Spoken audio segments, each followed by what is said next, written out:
Assalamu alaikum туугандар. Сиздерге аз да болсо бир аз жаңылыктан бөлүшө кетейин.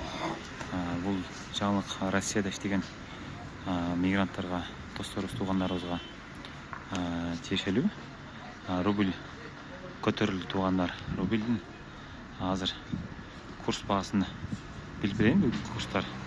Бүгүн эң эле жогорку курс бул компания банкында болуп атат. Азыр эле мен ушул жолдон өтүп кетип атып көрдүм. Рубль 1.085, Казак 0.12, евро 100, ал эми доллар 87.2 экен. Рубль бул жерде 1.085. Ал эми башка банктарда курс мындай эмес. Мына мен ушул жанымда эле Оптима банк турат. Оптибанкта тетиги жерде азыр көрсөтөм сиздерге.